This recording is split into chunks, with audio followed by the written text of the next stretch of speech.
નમસ્કાર વિદ્યાર્થી મિત્રો, આજે આપણે 11th સાયન્સ કેમેસ્ટ્રી 7મું ચેપ્ટર સંતુલન એનો આગળ વિસ્તૃત અભ્યાસ કરીએ. ચાલો, આજનો આપણો ખૂબ જ મહત્ત્વનો એવો ટૉપિક છે સમાન આયન અસર, કોમન આયન ઇફેક્ટ.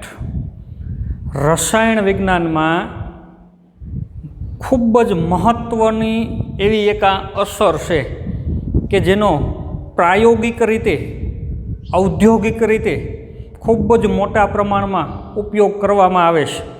આપણું આ જે ચેપ્ટર છે એમાં પણ આ એક ટૉપિક છે સૌથી અગત્યનો, વધુ ઉપયોગી થાય એવો એક આ ટૉપિક કહી શકાય. ચાલો આજે આપણે એનો વિસ્તૃત અભ્યાસ છે કરીએ. પ્રારંભિક રીતે તમને સમજાવું પહેલાં થોડુંક કે ભાઈ આ સમાન આયન અસર છે શું. તો એક ઉદાહરણ આપું ખાલી, કે ધારો કે મારી પાસે એક આ બીકર છે, પાણીથી ભરેલું છે, થોડુંક આમાં પાણી ભરેલું છે, બરાબર.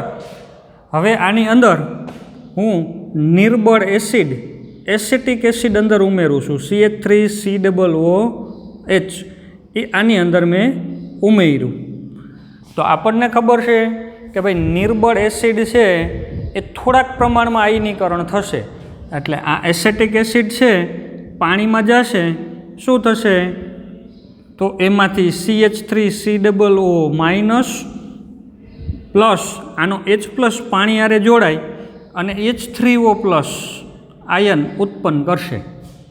પણ કેટલા, જેટલા એસિટિક એસિડ છે બધાયમાંથી આયન ઉત્પન્ન થઈ જશે તો ના, કારણ કે આ તો નિર્બળ એસિડ છે. ધારો કે ખાલી 5% જેવું જ એનું આયનીકરણ થાય છે, પછી તરત સંતુલન સ્થપાઈ જાય છે, કારણ કે આ નિર્બળ એસિડ છે, પ્રબળ એસિડ નથી. પ્રબળ એસિડ હોય તો બધાયનું આયનીકરણ થઈ જાય. તો આ બીકરની અંદર સંતુલન સ્થપાયેલું છે કોની કોની વચ્ચે, તો એસિટિક એસિડના અવિયોજિત અણુઓ અને એમાંથી ઉત્પન્ન થયેલા આ એસિટેટ આયન અને H3O plus ion, hydronium ion, અને અવિયોજિત અણુઓ જે વિયોજન નથી પામેલા એને શું કહીએ આપણે, અવિયોજિત અણુઓ. તો આ સંતુલન સ્થપાયેલું છે. હવે આપણે આની અંદર એક હજી નવો પદાર્થ ઉમેરીએ છીએ. ધારો કે આની અંદર મેં સોડિયમ એસિટેટ ઉમેર્યો, CH3COONA, આવો એક આ ક્ષાર ઉમેર્યો. હવે આ ક્ષાર તો પાણીમાં સંપૂર્ણ દ્રાવ્ય થઈ જાય છે, એમાંથી CH3COO આયન ઉત્પન્ન થાય અને Na પ્લસ આયન ઉત્પન્ન થાય છે, બરાબર. તો હવે દ્રાવણમાં જો પ્રથમથી આયનો એસિટેટ આયન હતા અને આ પદાર્થ ઉમેરવાથી નવા પાછા એસિટેટ આયન ઉત્પન્ન થયા, તો સમાન આયન એડ કર્યો એમ કહેવાય. સમાન આયન દ્રાવણમાં દાખલ થયો. તો સમાન આયન દ્રાવણમાં દાખલ થવાથી આ એસિટિક એસિડ જે પહેલાં 5% વિયોજન પામ્યું હતું, એ 5% વિયોજન એનું છે એનાથી વધારે થશે કે વિયોજન એનું ઓછું થશે, આ સમજાવતી જે અસર છે એને કહેવાય સમાન આયન અસર. તો દેખીતી જ રીતે એસિટેટ આયનને મેક્સિમમ દ્રાવણમાં સમાવવાની જેટલી જગ્યા હતી દ્રાવણ પાસે કેપેસિટી, બરાબર, જેટલું આયનીકરણ થવાનું હતું અહીંયા 21 એટલું થઈ ગયું હતું, એટલે 5% આયનીકરણ થયું હતું. હવે વધારાના તમે એસિટેટ આયન દ્રાવણમાં દાખલ કર્યા તો એની તો જગ્યા જ નથી. હવે દ્રાવણમાં એસિટેટ આયનને સમાવવાની જગ્યા છે નહીં, કારણ કે પહેલેથી જ જો જગ્યા હોત તો 6% આયનીકરણ થઈ જાત, 7% ન થઈ જાત, 10% ન થઈ જાત. એસિટેટને ત્યાં દ્રાવણમાં જગ્યા હોત તો આયનીકરણ આનું વધારે ન થાત, પણ જગ્યા જ નહોતી. મેક્સિમમ જેટલા એસિટેટ આયન છે એનું જલીયકરણ થવાનું હતું એટલું પાણીએ કરી લીધું. હવે એની કેપેસિટી થઈ ગઈ છે પૂરી. પણ એ સિવાયના જે બહારથી તમે એસિટેટ આયન ઉમેર્યા છે અંદર, તો એ શું કરશે, તો એ વધારાના છે એ તરત જ H3O પ્લસ સાથે જોડાય અને પાછો એસિટિક એસિડ છે એ બનશે. એટલે કે એનું જે આ વિયોજન છે 5% એ ઘટીને તરત 4% થઈ જશે, 3% થઈ જશે, 2% થઈ જશે. વિયોજન ઘટાડે છે. તો આ છે સમાન આયન અસર, કોમન આયન ઇફેક્ટ. હવે મેં તમને કીધું એમાં ખૂબ જ મોટી અગત્યતા ધરાવે છે. કઈ રીતે? તો આ અસરનો ઉપયોગ શું થાય કે ધારો કે કોઈ પદાર્થ ઓગળી ગયો છે, દ્રાવ્ય થઈ ગયો છે, આયનમાં ફેરવાઈ ગયો છે, એને સમાન આયન ઉમેરીને પાછો એના મૂળ સ્વરૂપમાં લાવી શકાય, ઘન સ્વરૂપમાં લાવી શકાય, અથવા પ્રવાહી સ્વરૂપમાં એના બિનવિયોજિત અણુઓ સ્વરૂપમાં પાછો બદલાવી શકાય છે. કોઈ પદાર્થ છે એ ઓગળી ગયો પાણીમાં દ્રાવ્ય થઈ ગયો અને એને પાછો ઘન સ્વરૂપમાં જોતો હોય તો લાવી શકાય છે. એના માટેની ખૂબ જ અગત્યની એવી એક અસર છે સમાન આયન અસર. ચાલો આપણે વ્યવસ્થિત રીતે થોડીક એની રજૂઆત છે અહીં બોર્ડમાં દર્શાવીએ.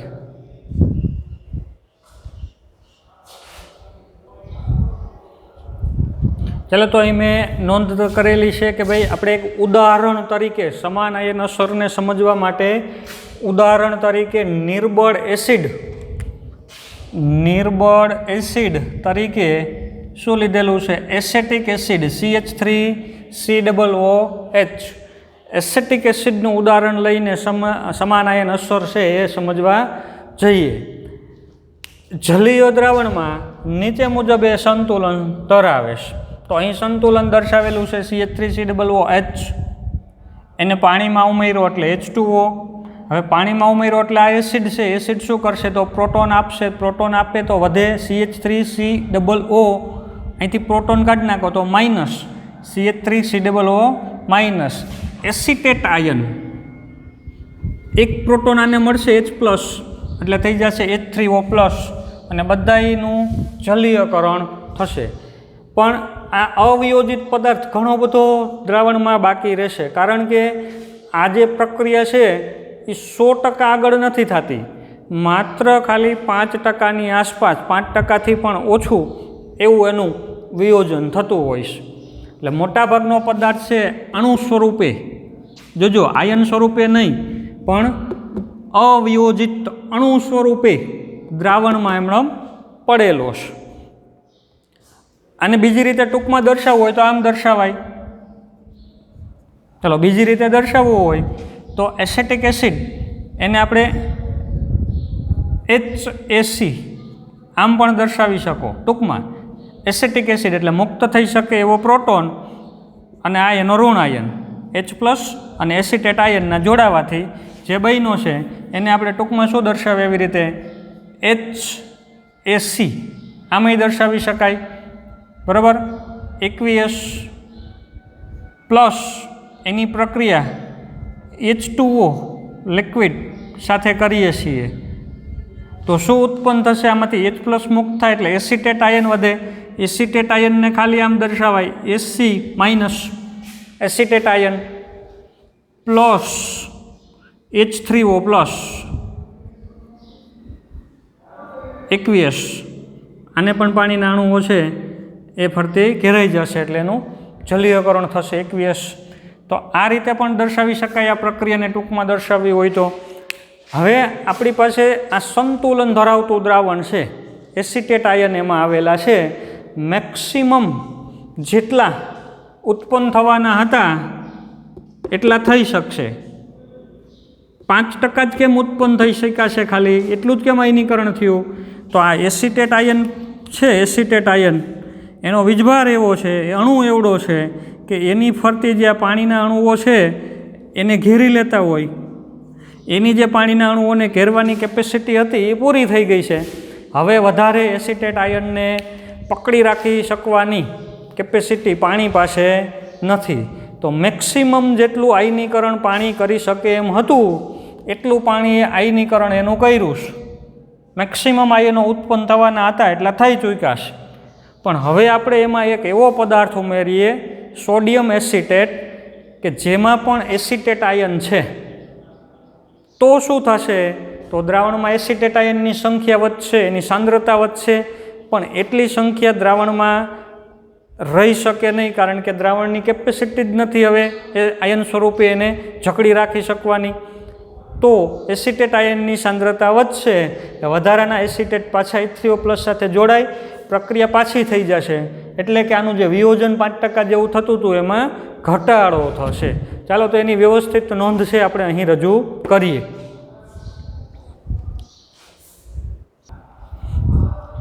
ચાલો તો મેં નોંધ કરેલી છે અહીં કે ભાઈ સંતુલન ધરાવતા આ દ્રાવણમાં એક આયન સમાન હોય તેવો ક્ષાર CH3COONA એટલે કે સોડિયમ એસિટેટ ઉમેરવામાં આવે તો દ્રાવણમાં એસિટેટ આયનની સાંદ્રતા, તો જો બ્રેકેટ છે એટલે એને શું કહેવાય, મોલારિટીમાં દર્શાવેલી સાંદ્રતા કોની, તો AC માઇનસ, એટલે એને વચ્ચાઈ કેમ, તો એસિટેટ આયનની સાંદ્રતામાં વધારો થાય છે. સંતુલન ધરાવતા દ્રાવણમાં એક આયન સમાન હોય એવો આવો ક્ષાર ઉમેરવામાં આવે, સોડિયમ એસિટેટ જેવો ક્ષાર ઉમેરવામાં આવે તો એને કારણે દ્રાવણમાં એસિટેટ આયનની સાંદ્રતામાં વધારો થાય છે. ચાલો દ્રાવણમાં એસિટેટ આયનની સાંદ્રતા વધી ગઈ તો લ-સેટેલિયરનો નિયમ લાગુ પડે, કારણ કે એસિટેટ આયનની સાંદ્રતા વધી જાય તો આ સંતુલન અચળાંક બદલી જાય, બરાબર. નિપજની સંખ્યા વધી ગઈ તો સંતુલન અચળાંક મોટો થઈ જાય એનું મૂલ્ય વધી જાય, પણ સંતુલન અચળાંક એ તો આપણે અચળાંક બોલી છીએ, અચળ હોય તો એનું મૂલ્ય અચળ જાળવવા માટે શું કરે, તો સંતુલન છે એ લ-સેટેલિયરના નિયમ મુજબ પ્રતિગામી ખસશે, જેથી કરીને આ જે 5% જેવું વિયોજન થયું હતું એ ઘટશે, 4% થઈ જશે, 3% થઈ જશે, 2% થઈ જશે. જેમ તમે સોડિયમ એસિટેટ ઉમેરતા જાઓ એમ આનું વિયોજન છે ઘટતું જશે. શા માટે ઘટતું જશે, તો સમાન આયન અસર, આ આયન વધતો જાય છે, આ ક્ષાર ઉમેરતા જાઓ એમાં આયનની સાંદ્રતા વધતી જાય, આની સાંદ્રતા વધે તો લ-સેટેલિયરના નિયમ મુજબ, બરાબર, ખૂબ સરળ છે કે ભાઈ નિપજની સાંદ્રતા વધારો તો પ્રક્રિયા છે એ પ્રતિગામી ખસે. પ્રતિગામી ખસે એટલે કે 5% વિયોજન થયું હતું તો ઓછું થાય, 4%, 3%, બરાબર. તો એની નોંધ કરીએ. લ-સેટેલિયરના નિયમ મુજબ શું થશે, ચાલો આપણે એની નોંધ છે એ કરીએ. તો અહીં આપણે નોંધેલું છે કે ભાઈ લ-સેટેલિયરના નિયમ મુજબ સંતુલન છે એ અસરને નહીવત કરે છે, જેથી કરીને સંતુલન અચળાંકનું મૂલ્ય છે એ અચળ જળવાઈ રહે. પણ અસરને નહીવત કરવા માટે સંતુલન છે એ ડાબી તરફ ખસશે, પ્રતિગામી દિશામાં, બરાબર. ચાલો એની નોંધ આપણે કરીએ.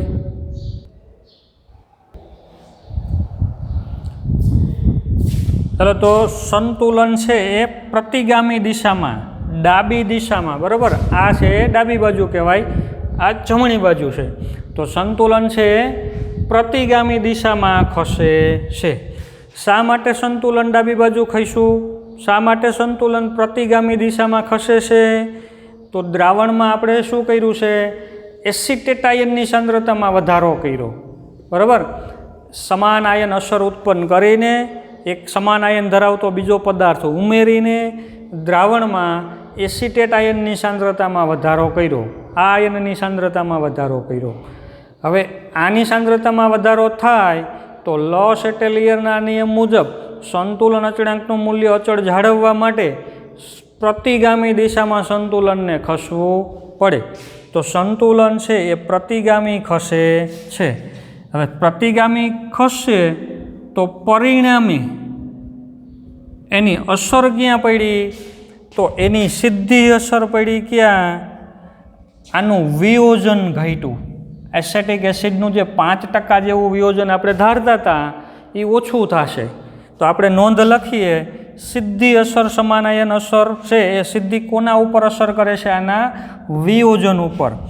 તો આપણે લખીએ કે ભાઈ એસેટિક એસિડ CH3COOH નું વિયોજન ઘટે છે, બરાબર. જે 5% જેવું થતું હોય તો ઓછું થશે. જેમ જેમ તમે એસિટેટ, સોડિયમ એસિટેટ ઉમેરતા જાઓ એમ આનું વિયોજનની જે ટકાવારી છે એ ઓછી થતી જશે. બીજી અસર ક્યાં પડશે, તો તો વધારાના એસિટેટ આયન છે એ સીધા H3O+ સાથે જોડાતા જાય અને એસેટિક એસિડ ઉત્પન્ન થતો જાય. તો આ H3O+ હાઇડ્રોનિયમ આયનની સાંદ્રતા પણ ઘટતી જાય. દ્રાવણમાં H3O+ ની સાંદ્રતા એમ બચાય કોન્સન્ટ્રેશન ઓફ H3O+ ઘટે છે. H3O+ આયનની સાંદ્રતામાં પણ શું થશે? ઘટાડો થતો જાય છે. H3O+, ધારો કે H3O+ છે એની સાંદ્રતા પહેલાં હતી 10⁻³ જેટલી. હવે એ સાંદ્રતા ઘટી જશે તો H3O+ ઘટીને કેટલા થશે?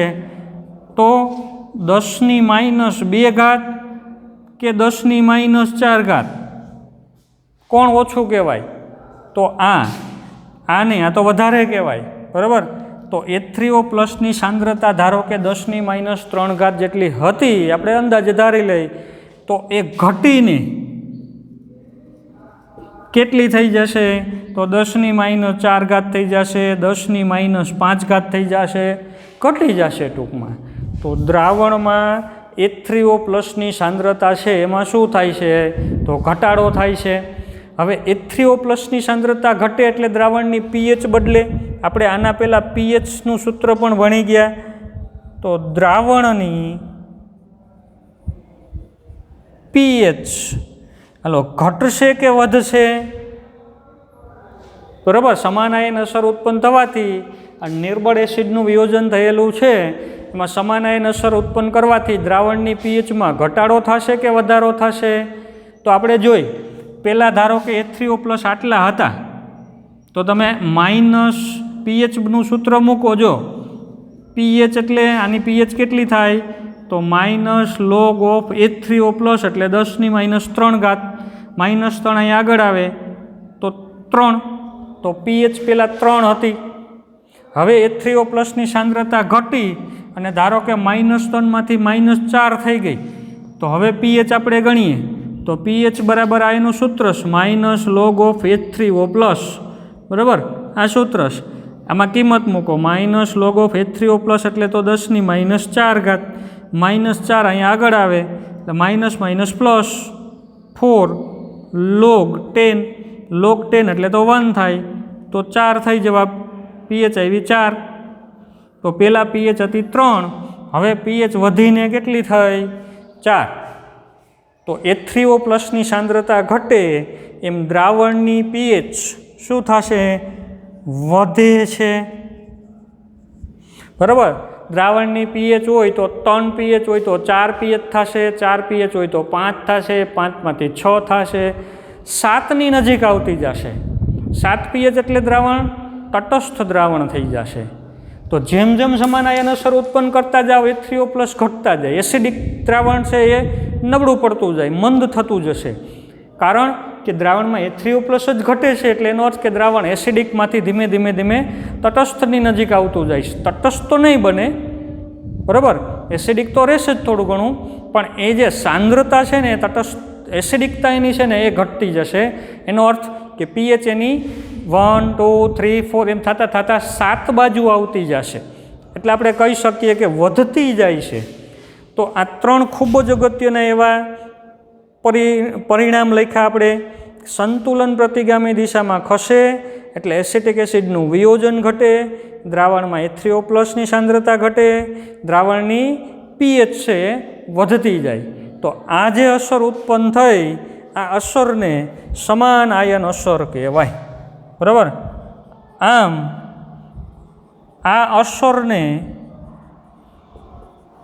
સમાન આયન અસર કહેવાય. બરાબર. ખૂબ જ મોટી અગત્યતા ધરાવે છે. ઉદ્યોગોમાં, પ્રયોગશાળામાં બહુ મોટું કામકાજ છે આ સમાન આયન અસરનું. કઈ રીતે? તો આપણે હમણાં વાત કરી આગળ એમ કે ભાઈ કોઈ પદાર્થ છે એ દ્રાવ્ય થઈ ગયો છે અને એને પાછો આપણે અદ્રાવ્ય સ્વરૂપમાં લઈ આવવો છે. તો તો તમે સમાન આયન અસર ઉત્પન્ન કરો એટલે પદાર્થ જે ઓગળી ગયો છે, દ્રાવ્ય થઈ ગયો છે, એ પાછો અણુ સ્વરૂપે આવી જશે.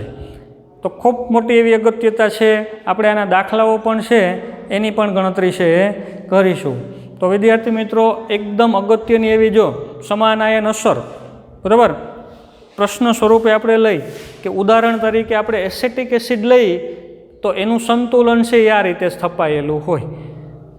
હવે સંતુલન ધરાવતા દ્રાવણમાં એક આયન સમાન હોય એવો ક્ષાર સોડિયમ એસિટેટ ઉમેરવામાં આવે છે. ખાસ યાદ રાખજો, સોડિયમ એસિટેટ. એમાં કયો આયન સમાન હતો? તો CH3COO, આ આયન સમાન હતો. પણ જોજો એવું જરૂરી નથી આ જ પદાર્થ ઉમેરવામાં આવે. દાખલા તરીકે આની અંદર HCl ઉમેરવામાં આવે તો HClમાંથી પણ H3O+ હોય, આ આયન સમાન થાય. H3O+ ઉમેરો તો એસેટિક એસિડનું વિયોજન ઘટે. એટલે એવું જરૂરી નથી કે અહીંયા સોડિયમ એસિટેટ ઉમેરો તો જ આનું વિયોજન ઘટે. આ આયન સમાન છે એની જગ્યાએ તમે H3O+ એટલે કે H+ ધરાવતો HCl ઉમેરો, બરાબર, H+ એટલે H3O+ એમ એ ઉમેરો તો પણ એસેટિક એસિડનું વિયોજન છે ઘટે. બેમાંથી કોઈ પણ એક આયન સમાન હોય એવો પદાર્થ ઉમેરવો પડે. આપણે અહીં લીધો છે સોડિયમ એસિટેટ, એ ઉમેરીએ તો એસિટિક એસિડની એસિટેટ આયનની સાંદ્રતામાં વધારો થાય. એસિટેટ આયનની સાંદ્રતામાં વધારો થાય એટલે લસેટેલિયરનો નિયમ કામ કરે. સંતુલનને શું કરશે? જે ફેરફાર થયો છે, સાંદ્રતા વધી છે એને નહીવત કરવાનો પ્રયત્ન કરશે, જેથી કરીને સંતુલન અચળાંકનું મૂલ્ય અચળ જળવાઈ રહે. હવે એને અચળ રાખવા માટે સંતુલન છે પ્રતિગામી દિશામાં ખસે છે, અને પ્રતિગામી દિશામાં સંતુલન ખસે તો કયા પરિણામો આપણને જોવા મળે? તો એસેટિક એસિડનું વિયોજન ઘટે, દ્રાવણમાં H3O+ની સાંદ્રતા ઘટે, અને સરવાળે દ્રાવણની pHમાં વધારો થાય. તો આ અસરને કહેવાય સમાન આયન અસર. ચાલો, આ સમાન આયન અસર છે એ આપણે નિર્બળ એસિડ માટે ઉદાહરણ લીધું. દરેકને લાગુ પડે આ, બરાબર. ક્ષાર માટે લાગુ પાડી શકાય, અને નિર્બળ બેઝના વિયોજન ઉપર અસર કરે તો એનું વિયોજન એ ઘટાડે. તો ચાલો આપણે એક ઉદાહરણ અહીંયા લઈએ એવું કે જે નિર્બળ બેઝ છે એમાં સમાન આયન અસર ઉત્પન્ન કરીએ તો એમાં શું અસર થશે, બરાબર, એની pHમાં એમાં શું ફેરફાર કરશે એ. ચાલો આપણે બેઝ માટે એક ઉદાહરણ લઈએ. આ આપણે ઉદાહરણ લીધું હતું નિર્બળ એસિડ માટે, પણ હવે આપણે જે આવું જ એક ઉદાહરણ લેવું છે નિર્બળ બેઝ માટે કે એની pHમાં એ શું ફેરફાર કરી શકે.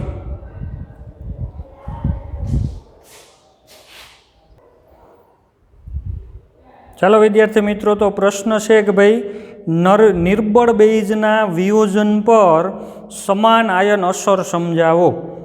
જેમ નિર્બળ એસિડના વિયોજન ઉપર સમાન આયન અસર ઉત્પન્ન થાય છે, એવી રીતે નિર્બળ બેઝના વિયોજન ઉપર સમાન આયન અસર કેવી અસર ઉત્પન્ન કરશે? ચાલો તો એની નોંધ આપણે અહીં કરીએ. ચાલો, તો આવી જ રીતે મેં લખેલું છે કે ઉદાહરણ તરીકે નિર્બળ એસિડ, એસેટિક એસિડ લઈએ. અહીં ઉદાહરણ તરીકે નિર્બળ બેઝ તરીકે આપણે NH4OH એમોનિયમ હાઇડ્રોક્સાઇડ લઈએ. એસેટિક એસિડ, નિર્બળ એસિડ, એમાં અહીંયા અત્યારે આપણે લીધો નિર્બળ બેઝ NH4OH એમોનિયમ હાઇડ્રોક્સાઇડ લઈએ, જેનું જલીય દ્રાવણમાં નીચે મુજબ સંતુલન સ્થપાયેલું છે. તો આનું સંતુલન દર્શાવીએ આપણે તો NH4OH aqueous plus H2O liquid. હવે આનું વિયોજન થશે એટલે આમાંથી NH4+ આયન મુક્ત થશે. તો આપણે દર્શાવીએ અહીં NH4+, એની ફરતે આ પાણીના અણુ છે એ ઘેરાઈ જશે, એટલે એને લખીએ આપણે aqueous પ્લસ, આમાંથી OH- મુક્ત થશે તો અહીં લખીએ આપણે OH-, એની ફરતે પાણીના અણુઓ છે એ ઘેરાઈ જશે, એટલે એને કંઈ આપણે એકવીસ, તો પાણીના અણુઓ છે એ જલીયકરણમાં વપરાય છે, આ એકવીસ દર્શાવ્યું એમાં, બરાબર. તો 2 આયન મુક્ત થયામાંથી ધન આયન તરીકે એમોનિયમ આયન, ઋણ આયન તરીકે હાઇડ્રોક્સાઇડ આયન. પણ જોજો આ પણ નિર્બળ બેઝ છે, એટલે કે આનું સંપૂર્ણ 100% જેટલા આયનને ધન આયન ને ઋણ આયનમાં આયનીકરણ થઈ જતું નથી. 2-5% માણ એનું આયનીકરણ થાય, તરત જ સંતુલન છે એ સ્થપાઈ જાય છે. મેક્સિમમ NH4+ અને OH- દ્રાવણમાં આવેલા છે. હવે વધારે NH4+ કે OH- ને એમાં જગ્યા નથી. જો હોત જગ્યા તો હજુ આયનીકરણ થાત, કારણ કે આ પદાર્થ પડ્યો જ છે અહીંયા વિયોજન પાયમાં વગરનો દ્રાવણમાં. નથી વિયોજન થઈ શકતું, વધારે NH4+ આયન નથી ઉત્પન્ન થઈ શકતા, બરાબર. કારણ કે દ્રાવણમાં NH4+ ને સમાવવાની જે કેપેસિટી હતી એ સમાપ્ત થઈ ચૂકેલી છે. પાણીના અણુઓ એની ફરતે ઘેરાઈ ગયા, જેટલા ઘેરાવાના હતા એટલા. હવે વધુ NH4+ ને એ મુક્ત કરી શકે એમ નથી. તો NH4+ મહત્તમ અવસ્થામાં છે, એની મેક્સિમમ સાંદ્રતામાં સંતુલન સ્થપાયેલું છે. પણ સંતુલન ધરાવતા દ્રાવણમાં એક આયન સમાન હોય એવો કોઈ ક્ષાર ઉમેરવામાં આવે. દાખલા તરીકે આ આયન હોય એવો ક્ષાર NH4+ આયન ધરાવતો NH4Cl, એમોનિયમ ક્લોરાઇડ, બરાબર. એમોનિયમ ક્લોરાઇડ આને તમે પાણીમાં નાખો તો 2 આયન છૂટા પડે, NH4+ અને Cl-. હવે એમોનિયમ ક્લોરાઇડ દ્રાવણમાં ઉમેરવામાં આવ્યો એટલે દ્રાવણમાં NH4+ આવ્યા, પણ દ્રાવણમાં હમણાં આપણે વાત કરી એમ NH4+ ની જે કેપેસિટી હતી એ તો પૂરી થઈ ગયેલી છે. હવે NH4+ વધુ દ્રાવણમાં રહી શકે એમ નથી, પણ છતાંય આ ક્ષાર ઉમેર્યો એટલે ક્ષાર તો ઓગળવાનો, ક્ષાર ઓગળશે એટલે NH4+ આયન ઉત્પન્ન થશે. તો ઉમેરવામાં આવે તો દ્રાવણમાં આ બંનેમાંથી કોની સાંદ્રતામાં વધારો થશે? કોની સાંદ્રતામાં વધારો થશે? મેં અહીં બ્રેકેટ મૂક્યો ખાલી જગ્યા તરીકે. તો દ્રાવણમાં કોન્સન્ટ્રેશન ઓફ NH4+ માં વધારો થાય છે, એટલે કે NH4+ ની સાંદ્રતા આમ દર્શાવીએ એમાં વધારો થાય છે. આને વચ્ચાય કેવી રીતે? તો દ્રાવણમાં NH4+ આયનની સાંદ્રતામાં વધારો થાય છે એમ વચાય, બરાબર. બ્રેકેટ કૌંસમાં NH4+ એમ ન વચાય. જોજો કે દ્રાવણમાં કૌંસમાં NH4+ વધારો થાય છે એમ ન વચાય. અને વચાય દ્રાવણમાં NH4+ ની સાંદ્રતામાં વધારો થાય છે. હવે NH4+ ની સાંદ્રતામાં વધારો થાય તો લ-સેટેલિયરનો નિયમ કામ કરશે કે જે સંતુલન પર અસર જે થઈ છે સાંદ્રતામાં વધારો થવાની, એ અસરને નહીવત કરે છે, જેથી કરીને સંતુલન અચળાંકનું મૂલ્ય છે એ અચળ જળવાઈ રહે. હવે એને નહીવત કરવા માટે સંતુલન છે પ્રતિગામી દિશામાં ખસે છે. આ સંતુલન છે એ પ્રતિગામી દિશામાં ખસશે. પ્રતિગામી દિશામાં ખસે તો શું થાય? તો એમોનિયમ હાઇડ્રોક્સાઇડ, અહીંયા એસિટિક એસિડની જગ્યાએ હવે અહીંયા આવી જશે એમોનિયમ હાઇડ્રોક્સાઇડનું વિયોજન, જે 5% જેવું થતું હતું 2-3% જેવું જ થશે હવે. તો એમોનિયમ હાઇડ્રોક્સાઇડનું વિયોજન ઘટે છે દ્રાવણમાં. આની જગ્યાએ આવી જશે દ્રાવણમાં OH- ની સાંદ્રતા પણ ઘટશે, કારણ કે આ સંતુલન પ્રતિગામી દિશામાં ખસે, બરાબર. આમ ખસે તો આઈ ઘટે, આ ઘટે તો આ એકલું ન ઘટે ને, સાથે સાથે OH હોતે ઘટે. તો દ્રાવણમાં OH- ની સાંદ્રતા ઘટે. OH- ની સાંદ્રતા ઘટે એટલે એનો અર્થ કે H3O+ ની સાંદ્રતા વધે, કારણ કે દ્રાવણમાં OH- ને H3O+ તો 10⁻14 જેટલા અચળ જ હોય. તો OH- ની સાંદ્રતા ઘટે. OH- ની સાંદ્રતા ઘટે એટલે H3O+ ની સંખ્યા વધે, અને H3O+ ની સંખ્યા વધે તો દ્રાવણની pHમાં ઘટાડો થાય. બેઝિક દ્રાવણની pH હોય કેટલી? 8, 9, 10, 11, 12, 13. એમાં ઘટાડો થાય. 13 હોય તો 12 થાય, 12 હોય તો 11 થશે, 10 હોય તો 9 કે 8 થશે. પીએચમાં ઘટાડો થાય છે, પણ 7 કરતાં ઊંચી પીએચ હોય એમાં ઘટાડો થાય. બરાબર. તો આપણે આની જેમ જ અહીં નોંધ છે એ કરી શકીએ. ચાલો લખો જોઈએ, તમારી રીતે પણ તમે નોંધ કરી શકો. પ્રથમ તમારી રીતે નોંધ કરી જુઓ, પછી અહીંયા છે એ તમે જોજો.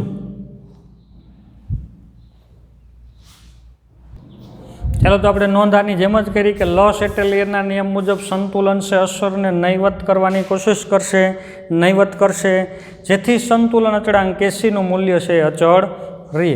પણ એને અચળ રાખવા માટે સંતુલન છે એ કઈ દિશામાં ખસે છે? તો પ્રતિગામી દિશામાં ખસે છે. આમ પ્રતિગામી દિશામાં ખસે એટલે એને પરિણામે આજે NH4OH 5-6% કે જે કાંઈ વિયોજન પામ્યો હતો એ ઘટશે. NH4OHનું વિયોજન ઘટે છે. આમ થયું સંતુલન પ્રતિગામી કહીશું એટલે NH4OH બરાબર. પ્રતિગામી દિશામાં સંતુલન છે અહીંયા કહીશું એટલે દ્રાવણમાં OH માઇનસની સાંદ્રતામાં પણ ઘટાડો થાય. તો આપણે નોંધ કરીએ કે દ્રાવણમાં OH માઇનસની સાંદ્રતા ઘટે છે. અથવા એમ ન કહેવું હોય તો એમ કહેવાય કે દ્રાવણમાં H3O+ ની સાંદ્રતા, કોન્સન્ટ્રેશન ઓફ H3O+ એ વધે છે. કારણ કે OH માઇનસ ઘટે તો H3O+ વધે. બંનેનો ગુણાકાર તો 10⁻14 kW જેટલો અચળ જ રહે. તો H3O+ ની સંખ્યા વધે છે તો દ્રાવણમાં પીએચમાં શું થશે? વધારો થાય. કારણ કે આપણે હમણાં જ જોયું હતું કે H3O+ ઘટે તો પીએચ વધે. એવી રીતે જો H3O+ વધે તો પીએચમાં આપણે અહીંયા ભૂલ કરી છે, પીએચમાં વધારો નહીં પણ આપણે અહીંયા લખશું પીએચમાં શું થશે? ઘટાડો થાય છે. 12 પીએચ હોય તો 10 પીએચ થશે, 11 પીએચ થશે, 8 પીએચ થઈ જશે, ઘટશે. 10 પીએચ હોય તો એનાથી ઘટીને 9 થઈ જશે, 8 થઈ જશે, 7 થઈ જશે. કારણ કે પીએચ હશે કેટલી નિર્બળ બેઝની? 7 કરતાં વધારે. 8, 9, 10, 11, 12 હશે. પણ જેટલી હશે એમાં સમાન આયન અસર આ ક્ષાર ઉમેરવાથી ઘટાડો થશે. બરાબર. હવે આપણે હમણાં વાત કરીએ એમ એવું જરૂરી નથી કે આ જ ક્ષાર ઉમેરો તો આવી બધી અસર થાય. દાખલા તરીકે હું આમાં NaOH ઉમેરું, સોડિયમ હાઇડ્રોક્સાઇડ, બરાબર, તોય સમાન આયન અસર ઉત્પન્ન થાય. કારણ કે NaOH ઉમેરવાથી દ્રાવણમાં OH માઇનસ આવ્યા જે પહેલેથી હતા, પાછા નવા આવ્યા. તો NH4OH NH4Cl ઉમેરો તો જ સમાન આયન અસર ઉત્પન્ન થાય એવું નથી. બરાબર. NH4Cl ઉમેરો એટલે આનું વિયોજન ઘટે. એવી જ રીતે NaOH ઉમેરીએ થોડુંક તોય આનું વિયોજન ઘટે. કારણ કે એ ઉમેરવાથી પણ સમાન આયન અસર ઉત્પન્ન થાય છે. તો અહીંયા જે આયન ઉત્પન્ન થતા હોય એમાંથી કોઈ પણ એક આયન સમાન હોય એવું આપણે ઉમેરીએ તો વિયોજન છે એ ઘટે. કદાચ તમને એમ થાય કે બે ઉમેરીએ તો NH4Cl ઉમેરીને NaOH બે એકસાથે ઉમેરીએ તો વધારે ઘટાડો થાય.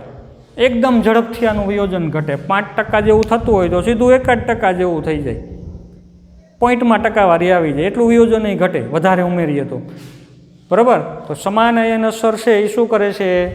વિયોજન ઘટાડે છે. એટલે કે દ્રાવ્ય જે થઈ ગયેલો છે એને પાછો અદ્રાવ્ય સ્વરૂપે અથવા તો અવક્ષેપિત સ્વરૂપે છે લાવી શકે છે અથવા અવિયોજિત સ્વરૂપે લાવી શકે છે. એવું જરૂરી નથી કે અવક્ષેપ જ આવે, પણ વિયોજિત છે એને અવિયોજિત સ્વરૂપે લાવી શકે. તો આ છે સમાન આયન અસરની મૂળ ઉપયોગિતા. આનો ઉપયોગ કરીને ઘણા બધા સંયોજનો છે એને દ્રાવ્ય અવસ્થામાંથી ઘન સ્વરૂપમાં લાવી શકાય છે. તો આ ખૂબ જ મોટી એવી એક અગત્યતા છે. ચલો આના પછીનો એક અગત્યનો ટોપિક છે એ આપણે જોઈએ ક્ષાર વિશેની ટૂંકમાં થોડીક સમજ છે એ મેળવીએ.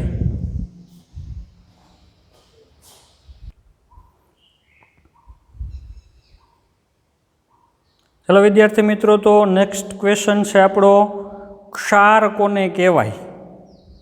અને તેના પ્રકાર જણાવો. તો પહેલાં તો વ્યાખ્યા, ક્ષાર કોને કહેવાય અને ક્ષાર કેટલા પ્રકારના હોય. ચાલો તો આપણે જોઈએ. ચાલો તો સૌથી પહેલાં ક્ષાર એટલે તો આપણને ખબર છે કે એસિડ અને બેઝ ચોક્કસ પ્રમાણમાં પ્રક્રિયા કરે જે પદાર્થ ઉત્પન્ન થાય છે એમાંનો એક ક્ષાર હોય છે, બીજું પાણી. આપણે કહેતા હોય એસિડ બેઝ પ્રક્રિયા કરે તો ક્ષાર ને પાણી ઉત્પન્ન થાય. તો ક્ષાર એટલે કે એસિડ અને બેઝ ચોક્કસ પ્રમાણમાં પ્રક્રિયા કરીને ક્ષાર બનાવે છે. હવે આ ક્ષાર છે એ કેવો હશે? એસિડિક ક્ષાર હોય, બેઝિક ક્ષાર હશે કે તટસ્થ ક્ષાર હશે? કેવો ક્ષાર છે એના પ્રકાર પાડવા હોય તો શેને આધારે પ્રકાર પડે? તો જેમાંથી બનેલ છે તે એસિડ અને બેઝને આધારે ક્ષારના પ્રકાર પાડી શકાય. 4 પ્રકાર પાડી શકાય. જોજો, 3 નહીં, 4 પ્રકાર. તમને પ્રારંભિક રીતે કદાચ એમ થાય કે ભાઈ સાહેબ 3 પ્રકાર પાડી, એસિડિક ક્ષાર, બેઝિક ક્ષાર ને તટસ્થ ક્ષાર. પણ એમ નહીં, આપણે 4 પ્રકાર પાડીશું. ચોથો કઈ રીતે પ્રકાર પાડીએ એની ચિંતા કર્યા વગર પ્રથમ આપણે કઈ રીતે એના પ્રકાર પાડીએ એ જોઈએ. જો, એક એવો ક્ષાર કે જે પ્રબળ એસિડ અને પ્રબળ બેઝની પ્રક્રિયા થવાથી બનેલો છે. બરાબર? કે જે પ્રબળ એસિડ અને પ્રબળ બેઝની પ્રક્રિયા થવાને કારણે બન્યો છે. દાખલા તરીકે પ્રબળ એસિડ તરીકે હું લઉં HCl, પ્રબળ એસિડ છે. પ્રબળ બેઝ તરીકે લઉં તો NaOH, HCl અને NaOH. પ્રબળ એસિડ તરીકે HCl લીધો, પ્રબળ બેઝ તરીકે NaOH લીધો, તો બંને વચ્ચે પ્રક્રિયા થઈ એટલે ક્ષાર કયો થયો? તો આના Na, આના Cl, NaCl, મીઠું. તટસ્થ ક્ષાર છે, પાણીમાં નાખો તો દ્રાવણ એસિડિકય ન બને, બેઝિકય ન બને. લિટમસ પેપર બોરો તો કોઈ એની ઉપર અસર થશે નહીં. બરાબર? તો આ NaCl છે, તટસ્થ ક્ષાર થયો. ચાલો, આવા તો બીજા ઘણા ઉદાહરણ તમે લઈ શકો, તમારી જાતે આપજો. દાખલા તરીકે પ્રબળ એસિડ H2SO4, પ્રબળ બેઝ KOH, H2SO4 વત્તા KOH, ક્ષાર બનશે K2SO4, પોટેશિયમ સલ્ફેટ K2SO4, તટસ્થ ક્ષાર કહેવાય. તો આ પેલા એક પ્રકારનો ક્ષાર આપણે આપ્યો. બીજો પ્રકાર કઈ રીતનો? તો બેમાંથી એકને પ્રબળ રાખી અને એકને નિર્બળ રાખીએ. દાખલા તરીકે એસિડ છે પ્રબળ HCl, પણ બેઝ નિર્બળ લઈ NH4OH. ઉદાહરણ લઉં, એસિડ લીધો પ્રબળ HCl, પ્રબળ એસિડ HCl, પણ બેઝ જે અહીંયા પ્રબળ હતો એની જગ્યાએ નિર્બળ બેઝ લઈ લીધો NH4OH, એમોનિયમ હાઇડ્રોક્સાઇડ. તો આનો OH ને આનો H2O છૂટા પડશે, બાકી વધ્યું NH4Cl. તો NH4Cl છે એ કેવો ક્ષાર છે? તો એસિડિક ક્ષાર થશે. કારણ કે આને જ્યારે પાણીમાં નાખવામાં આવે ત્યારે પાછા બંને ઉત્પન્ન થતા હોય. HCl પ્રબળ છે એટલે પ્રબળ જે હોય એનો ગુણ આવે, બેઝ તો નિર્બળ છે, એસિડ પ્રબળ છે, તો ક્ષારમાં ગુણધર્મ કોનો આવે? જે પ્રબળ હોય એનો. તો આ ક્ષાર છે એ એસિડિક ક્ષાર છે.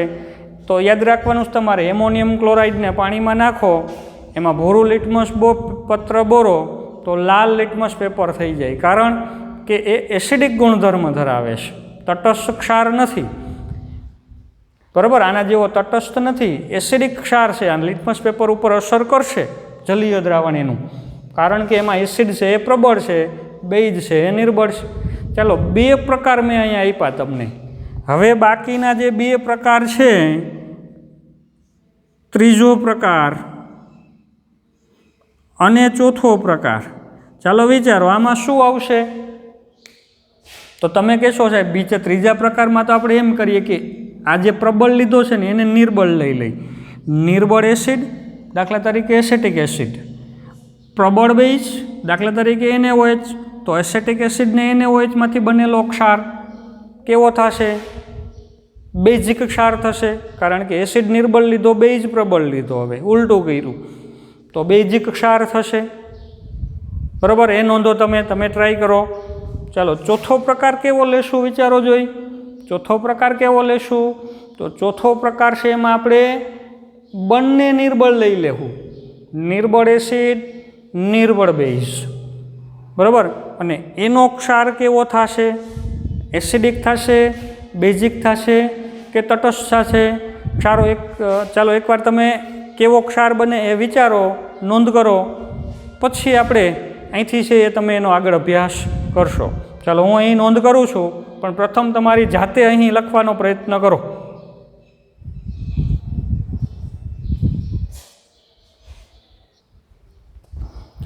ચાલો તો એક આ ત્રીજો પ્રકાર એવો લીધો, એમાં એસિડ તરીકે નિર્બળ એસિડ લીધો છે। અહીં પ્રબળ એસિડ હતા એની જગ્યાએ આપણે નિર્બળ એસિડ, દાખલા તરીકે નિર્બળ એસિડ લીધો મેં એસેટિક એસિડ CH3COOH। प्रबल बेज तरीके लीधो में NaOH, सोडियम हाइड्रोक्साइड। हवे आ बंनेनी वच्चे प्रक्रिया करो तो અહીંથી આનો H આનો OH पाणी मुक्त थशे, बाकी Na છે અહીંયા જોડાઈ જાય તો CH3COONA बेजिक क्षार बन्यो CH3COONA सोडियम एसिटेट, बराबर। आ बेजिक क्षार बन्यो कारण के एमां बेज प्रबल छे, एसिड निर्बल छे, तो बेजिक गुणधर्म आवशे, वधारे OH एमां उत्पन्न थता होय आने कारणे। एटले चलो एक चौथो प्रकार लीधो निर्बल एसिड। निर्बल एसिड तरीके मैं आ लीधो CH3COOH एसेटिक एसिड। निर्बल बेज तरीके लीधो एमोनियम हाइड्रोक्साइड NH4OH। तमने कदाच कोईने प्रश्न थाय कि साहेब अमने खबर केम पड़े एसिड निर्बल एसिड क्यों लेवो, प्रबल एसिड क्यों लेवो, निर्बल बेज, प्रबल बेज? तो आपणे जे आ टॉपिक लेता था एनी शरूआतमां मैं तमने क्या क्या एसिड प्रबल है, केटला निर्बल है ए समजाव्युं हतुं, बराबर। त्यार पछी वच्चे हमणे आपणे एक टॉपिक आव्यो हतो कि निर्बल एसिडनो आयनीकरण अचळांक, निर्बल बेजनो आयनीकरण अचळांक, एमां एक आखुं कोष्टक तमने कीधुं हतुं टेक्स्ट बुकमां। तो ए तमारे याद राखवानुं छे। प्रारंभिक वस्तु जे तमने कीधेली छे ए तमे याद नहीं राखेली होय तो तमने आवी जग्याए छे आ छेल्लो मुद्दो पण अघरो मनशे लागवा, कारण के तमने खबर ज नहीं पड़े आमां मारे निर्बल कोने लेवो ने प्रबल कोने केवो। तमे शरूआतनो जे पहेलो ज प्रश्न छे आ टॉपिकनो ए पाको न करेलो होय तो तमने आमां तकलीफ छे पड़े, पण जो पाको करेलो छे तो फटाफट खबर पड़ी जशे कि भाई निर्बल एसिड क्या क्या लेवाना, निर्बल बेज क्या क्या लेवाना, बराबर। कारण के एनुं लिस्ट बनावीने मैं तमने आपेलुं छे ऑलरेडी। चलो तो एसेटिक एसिड, एमोनियम हाइड्रोक्साइड, आनो H आनो OH ए तो पाणी छूटू पड्युं। आ एमोनियम NH4+ अहींया जोड़ी दो तो जेम अहींया सोडियम एसिटेट बनतो तो एम अहींया थशे CH3COONH4 एमोनियम एसिटेट। आ सोडियम एसिटेट एमां एमोनियम एसिटेट। पण हवे वात आवी कि भाई एमोनियम एसिटेट अथवा तो बंने निर्बल होय तो क्षार केवो बनशे? तटस्थ नहीं बने। तमने प्रश्न थशे कि जेम बंने प्रबल हता तो तटस्थ क्षार बन्यो, एम बंने निर्बल होय तो क्षार तटस्थ ज बने? तो ना, क्षार एसिडिकय बनी शके, क्षार बेजिकय बनी शके, क्षार तटस्थय बनी शके। केवो बनशे एनो आधार आ बंनेनी निर्बलता उपर छे। जोजो आपणे बंने निर्बल लीधा था पण बंनेनी निर्बलता सरखी नथी। एक खूब निर्बल है, एक ओछो निर्बल है। धारो के निर्बल एसिड है ये खूब निर्बल है, वधारे निर्बल है, आना करता एनी निर्बलता वधारे तो क्षार बेजिक थशे थोड़ो कमथो। धारो के बेजिक क्षार है, बेज है ये खूब निर्बल है तो क्षार थोड़ोक एसिडिक थशे। એટલે ક્ષાર છે એસિડિક હોઈ શકે, બેઝિક હોઈ શકે અથવા તટસ્થ હોઈ શકે, પણ તટસ્થની નજીકમાં થોડો ઘણો હોઈ શકે। એસિડિક હોય તો જરા કમથો એસિડિક હોઈ શકે, બેઝિક હોય તો જરા કમથો બેઝિક હોઈ શકે, બાકી એની pH 7ની લગભગ નજીક હોય। આપણે દર્શાવીએ તો આ બધાની pH કેટલી થાય? તો આની pH 7 જ હોય, લગભગ 7. કદાચ એસિડિક હોય તો જરાક 7 કરતાં ઓછી, બેઝિક હોય તો જરાક 7 કરતાં વધુ, બાકી હોય 7ની નજીક. બેઝિક ક્ષાર તો એની pH અહીં નોંધ કરું, pH ગ્રેટર ધેન 7 હોય, કારણ કે બેઝિક દ્રાવણ 7 કરતાં વધુ pH ધરાવે. એસિડિક ક્ષાર તો એની pH લેસ ધેન 7 હોય, 7 કરતાં ઓછી હોય.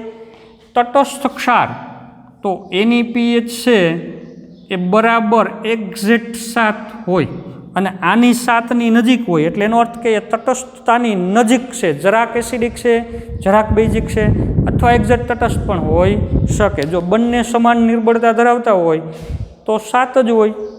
તો આ 4 જે પ્રકાર મેં લખાવ્યા એ તમારે યાદ કરવાના છે. NaCl તટસ્થ ક્ષાર છે, NH4Cl એસિડિક ક્ષાર છે, સોડિયમ એસિટેટ બેઝિક ક્ષાર છે, એમોનિયમ એસિટેટ એ નિર્બળ એસિડ ને નિર્બળ બેઝમાંથી બનેલો ક્ષાર છે. આ વસ્તુની તમારે પરફેક્ટ રીતે તૈયારી કરવાની છે, કારણ કે નેક્સ્ટ ક્વેશ્ચન આની ઉપરથી છે. જો તમને ખબર નહીં પડે કે એમોનિયમ સોડિયમ એસિટેટ છે બેઝિક ક્ષાર છે, એ તમને ખબર નહીં પડે, એટલું તમે યાદ નહીં રાખો, તો એનું સૂત્ર જ આખું આવશે એ ભૂલી જશો. એટલે મોસ્ટ IMP કહી શકાય એવા ઉદાહરણ છે, તમારે એ પરફેક્ટ રીતે યાદ રાખીને નેક્સ્ટ ટાઈમમાં લેક્ચર માટે જોઈન થવાનું છે. ચાલો તો મળશું આપણે હવે નેક્સ્ટ લેક્ચરમાં. આ બધા જે ક્ષાર છે એની pH ગણવા માટેના સૂત્રો કેમ લખાય એની ચર્ચા કરવા માટે.